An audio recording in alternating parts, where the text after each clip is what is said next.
Draga mladina, spoštovani organizatorji, spoštovani gospod župan, draga poslanka v deželnem zboru, drage zastopnice tudi iz šolskega ministrstva in izobraževalne direkcije. Predvsem pa dragi vsi vi. Da danes lahko tukaj govorim slovensko in se sploh ne vprašam, ali bo to tudi razumljivo za vse tiste vas, ki ne govorite slovensko, je morda del tega duha svobode, o katerem nam je danes že zapela Mateja, če sem si to prav zapomnila.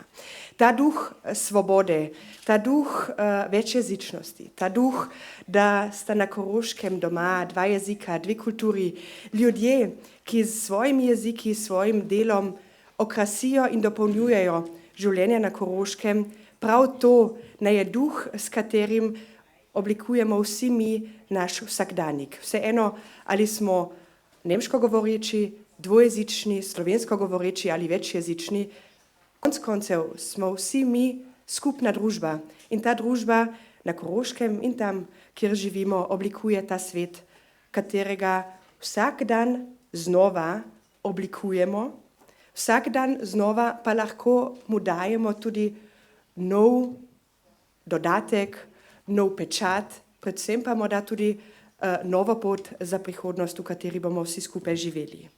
Čestitam organizatorjem in organizatorkam za 5. niz te konference skupno gemensam.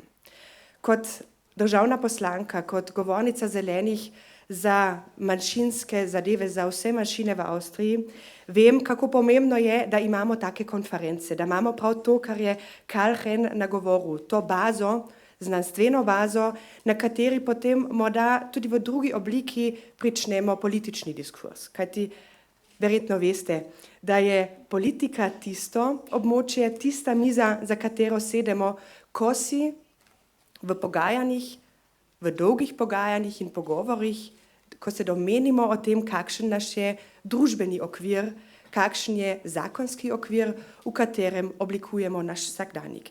In vsakdanjik na področju manjšinskih pravic, na področju dvojezične Koroške, bo treba temeljito oblikovati tudi v prihodnje.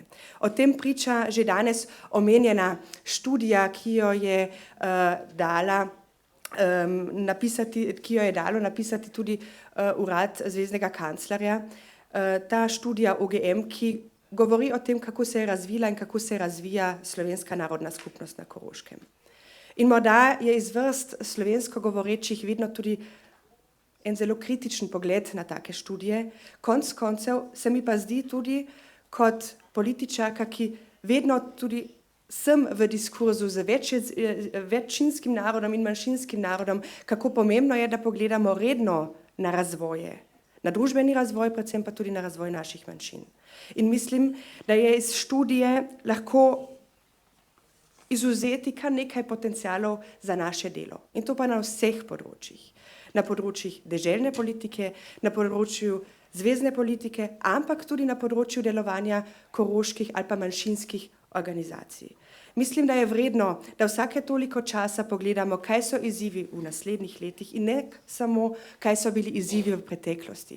Ta naš pogled v prihodnost, ta pogled krepite prav vi, mladi, ki ste danes skupaj in ki nam danes kažete tudi malo zrcalo družbe. In sama sem vedno vesela, ko lahko take izzive vzamem s sabo v svoje vsakdanje delo. Toda, če je današnja konferenca in jutrišnja konferenca osnova za politične odločitve v prihodnosti, potem mi dovolite tudi, da seveda kritično priznam, da nikakor nisem zadovoljna s tem, do kam smo doslej že prišli.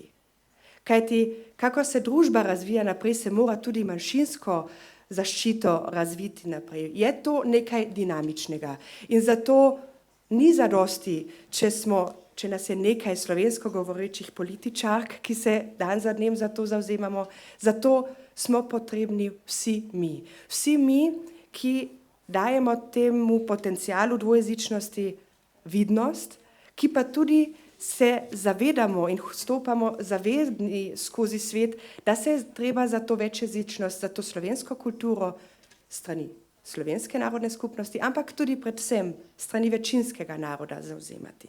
Slovenska Koroška ni entiteta in ne obstaja. Koroška je Kärnten, Karintija. Koroška je tukaj, Koroška je na Dunaju, Koroška je v Gracu, Koroška je po celem svetu. In prav na to področje bomo pogledali, če bomo razvijali manjšinske zakone naprej, kajti doslej imamo en zelo teritorijalni pristop. Vemo pa tudi iz študije, da so naši govorniki, govornice čedalje na poti v digitalnem svetu, da so čedalje tudi globalni in bomo morali z tega vidika pogledati tudi na zakonski okvir.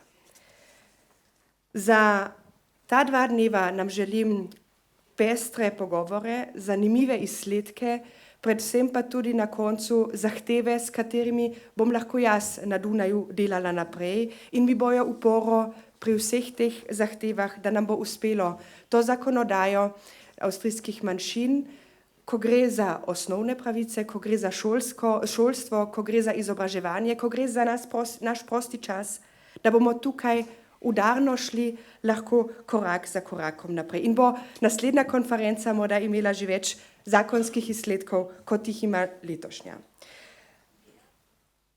Letos se spominjamo 80 let deportacije koroških Slovencev v 2. svetovni vojni. Letos se spominjamo 50 let rušenja dvojezičnih tabel na dvojezičnem območju in toliko let zatem opozarjamo, da slej ko prej nam ni uspelo spoznati potenciala in kompetence, ki tukaj živi, ki tukaj oblikuje, ampak tudi ki tukaj tiho izginja. In to tiho izginjanje nam je naloga, da to preprečimo, da najdemo nove poti, nove medije in nov optimizem, da bo ta kompetenca dvojezične Koroške zaživela na novo. V tem smislu želim lepo konferenco in se veselim na vse te naše skupne pogovore in diskuzije. Hvala lepa.